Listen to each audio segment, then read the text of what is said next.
नमस्कार, मैं ज्ञान प्रकाश। आज मैं आप सभी को आधुनिक भारतीय इतिहास का बहुत ही महत्वपूर्ण टॉपिक बताने जा रहा हूँ। वो टॉपिक है बक्सर के युद्ध। ये बक्सर के युद्ध आप सभी के परीक्षाओं के लिए काफ़ी उपयोगी है, महत्वपूर्ण है। बक्सर के युद्ध से जुड़े हुए एक एक तथ्य आप सभी के परीक्षाओं के लिए काफ़ी महत्वपूर्ण है। यहाँ से हमेशा प्रश्न पूछे जाते रहे हैं।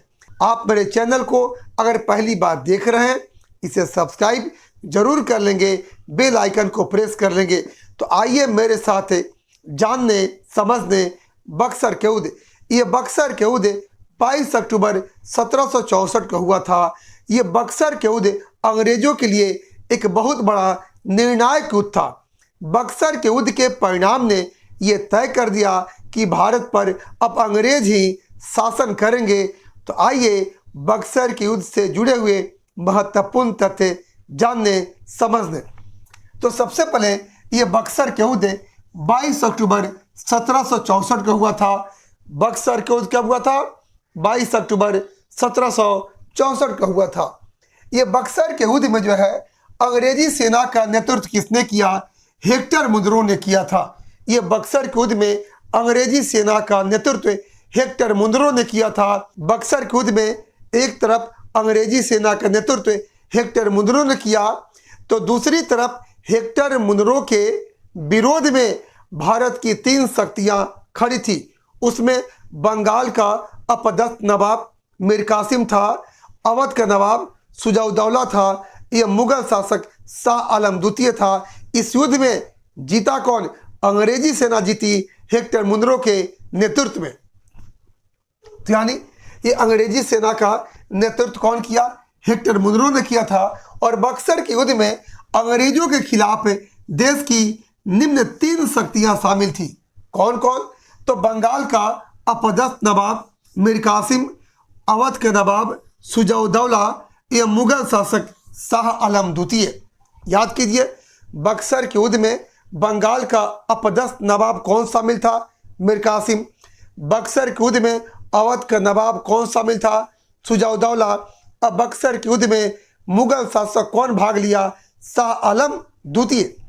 अब आइए, ये बक्सर के युद्ध में अंग्रेजी सेना विजयी हुई और बक्सर के युद्ध के बाद मीर कासिम दिल्ली की ओर भाग गया।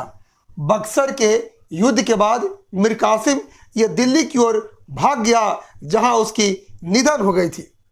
बक्सर के युद्ध के समय यह बंगाल का नवाब कौन था? मीर जाफर था। जब बक्सर का युद्ध हो रहा था उस समय बंगाल का नवाब कौन था? मीर जाफर था, क्योंकि अंग्रेजों ने मीर कासिम को गद्दी से उतार करके मीर जाफर को दोबारा बंगाल का नवाब बनाया। अगर क्वेश्चन पूछता है कि बक्सर के युद्ध के समय बंगाल का नवाब कौन था, तब आपका जवाब होगा मीर जाफर था। अब आइए, ये बक्सर के युद्ध के समय बंगाल का गवर्नर कौन था? बेंसी टाड था। बक्सर के युद्ध के समय बंगाल का गवर्नर कौन था? बेंसी टाड था। और ये बक्सर के युद्ध जो था ये अंग्रेजों के लिए एक निर्णायक सिद्ध हुआ। अब आइए, ये बक्सर के युद्ध के बाद इलाहाबाद की 2 संधियां हुई। बक्सर के युद्ध के बाद इलाहाबाद की कितनी संधियां हुई? 2 संधियां हुई। इलाहाबाद की प्रथम संधि कब हुई? इलाहाबाद की प्रथम संधि 12 अगस्त 1765 को हुआ। प्रथम संधि ये रॉबर्ट क्लाइव एवं शाह आलम द्वितीय के बीच हुआ था। इलाहाबाद की प्रथम संधि कब हुई? तो इलाहाबाद की प्रथम संधि 12 अगस्त 1765 को हुई। किनके बीच हुई? तो रॉबर्ट क्लाइव एवं शाह आलम द्वितीय के बीच हुआ था। अब आइए, इलाहाबाद की यह प्रथम संधि की प्रमुख शर्तें जानते हैं। इलाहाबाद की प्रथम संधि द्वारा अंग्रेजों ने ये शाह आलम द्वितीय से बंगाल, बिहार, उड़ीसा की दीवानी अधिकार प्राप्त किया। ये कई बार क्वेश्चन पूछता है कि अंग्रेजों ने बंगाल, बिहार, उड़ीसा की दीवानी अधिकार किससे प्राप्त किया था? तो शाह आलम द्वितीय से प्राप्त किया था। किस संधि के तहत प्राप्त किया था? तो जवाब होगा इलाहाबाद की प्रथम संधि के तहत प्राप्त किया था।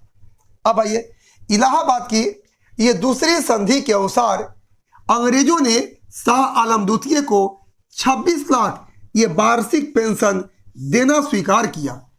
इलाहाबाद की प्रथम संधि के अनुसार अंग्रेजों ने शाह आलम द्वितीय को ये 26 लाख वार्षिक पेंशन देना स्वीकार किया। यानी क्वेश्चन पूछता है कि अंग्रेजों ने किस संधि के तहत मुगल शासक शाह आलम द्वितीय को 26 लाख वार्षिक पेंशन देना स्वीकार किया। तो आपका जवाब होगा इलाहाबाद की प्रथम संधि के तहत। अब आइए इलाहाबाद की ये दूसरी संधि कब होती है। तो इलाहाबाद की दूसरी संधि 16 अगस्त 1765 को हुआ। इलाहाबाद की दूसरी संधि कब हुई? 16 अगस्त 1765 को हुआ। और इलाहाबाद की दूसरी संधि रॉबर्ट क्लाइव एवं अवध के नवाब शुजा-उद-दौला के बीच हुआ था। इलाहाबाद की दूसरी संधि किनके बीच हुई? तो रॉबर्ट क्लाइव एवं अवध के नवाब शुजा-उद-दौला के बीच हुआ था। अब आइए इलाहाबाद की दूसरी संधि की प्रमुख शर्तें जानते हैं। इलाहाबाद की संधि के तहत अवध के नवाब शुजा-उद-दौला ने कड़ा एवं इलाहाबाद के जिले मुगल शासक शाह आलम द्वितीय को दे दिए। फिर आइए इलाहाबाद की दूसरी संधि द्वारा शुजा-उद-दौला ने युद्ध के क्षतिपूर्ति के लिए 50 लाख कंपनी को देना स्वीकार किया। इलाहाबाद की दूसरी संधि के तहत अवध के नवाब शुजा-उद-दौला ने युद्ध के क्षतिपूर्ति के लिए 50 लाख रुपया हर्जाना अंग्रेजी ईस्ट इंडिया कंपनी को देना स्वीकार किया। तो ये हुआ बक्सर के युद्ध और इलाहाबाद की दोनों संधि की प्रमुख शर्तें। एक बार पुनः मेरे साथ आप रिवीजन कीजिए। ये बक्सर के युद्ध कब हुआ? तो 22 अक्टूबर 1764 को हुआ था। बक्सर के युद्ध में अंग्रेजी सेना का नेतृत्व किसने किया? हेक्टर मुनरो ने किया था। बक्सर के युद्ध में बंगाल का पदस्थ नवाब कौन शामिल था? तो मीर कासिम था। बक्सर के युद्ध में अवध का नवाब कौन शामिल था? शुजा-उद-दौला शामिल था। बक्सर के युद्ध में मुगल शासक कौन था? शाह आलम द्वितीय था। बक्सर के युद्ध के समय बंगाल का नवाब कौन था? तो मीर जाफर था। और बक्सर के युद्ध के समय बंगाल का गवर्नर कौन था?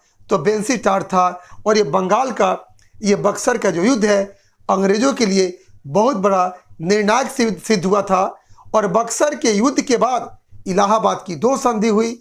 इलाहाबाद की प्रथम संधि 12 अगस्त 1765 को हुई। इलाहाबाद की दूसरी संधि 16 अगस्त 1765 को हुई। ये वीडियो आपको कैसा लगा कमेंट बॉक्स में ज़रूर कमेंट करेंगे, लाइक करेंगे। पुनः मिलूंगा एक महत्वपूर्ण टॉपिक के साथ। आप सभी को बहुत बहुत धन्यवाद।